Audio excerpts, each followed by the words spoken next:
ایک بادشاہ تھا، وہ مرنا نہیں چاہتا تھا، اس کی خواہش تھی کہ قیامت تک وہ زندہ ہی رہے۔ ایک حکیم صاحب نے اسے کہا، بادشاہ سلامت، فلاں ملک کی سرزمین سے ایسی ایسی جڑی بوٹیاں پیدا ہوتی ہیں جن میں آب حیات کی تاثیر ہوتی ہے۔ آپ اگر وہ جڑی بوٹیاں منگوا لیں تو ہم آپ کو وہ دوا بنا دیتے ہیں جس کے کھانے کے بعد آپ جب تک چاہیں گے زندہ رہیں گے۔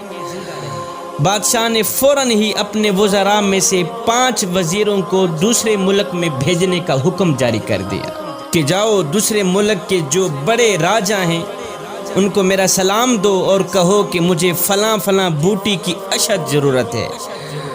سنا ہے وہ بوٹی آپ کے ملک میں پائی جاتی ہے، لہٰذا مجھے ان بوٹیوں کی اشد ضرورت ہے، اس لیے کہ میں مرنا نہیں چاہتا۔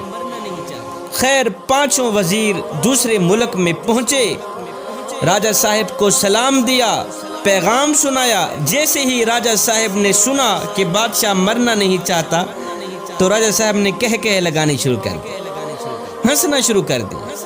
ہنسنے کے بعد راجہ صاحب نے فوراً ہی سپاہی بلوائے، ان سب کو گرفتار کرا دیا۔ ان 5 وزیروں کو گرفتار کرا دیا۔ گرفتاری کے بعد راجہ صاحب نے حکم جاری کر دیا کہ ان سب کو لے جاؤ فلاں پہاڑ کے نیچے ایک خیمے کے اندر بند کر کے۔ فلاں پہاڑ کے نیچے ایک خیمہ ہے، بند خیمہ، ان 5 وزیروں کو لے جاؤ، اس خیمے کے اندر بند کر کے واپس چلے آؤ۔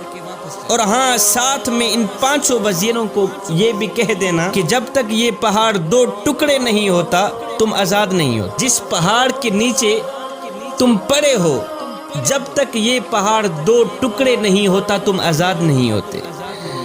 سپاہی ان 5 وزیروں کو لے گئے، پہاڑ کے نیچے خیمے کے اندر بند کر کے واپس چلے آئے۔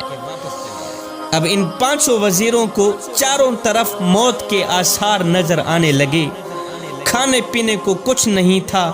مشکل کی اس گھڑی میں اللہ کے سوا ان کا اور کوئی حامی و ناصر نہیں تھا۔ اب انہوں نے کیا کیا؟ زمین پر سجدہ ریز ہو گئے، رو رو کر گڑ گڑا کر دعائیں کرنے لگے کہ یا باری تعالیٰ ہم پہ رحم فرما، پہاڑ کے 2 ٹکڑے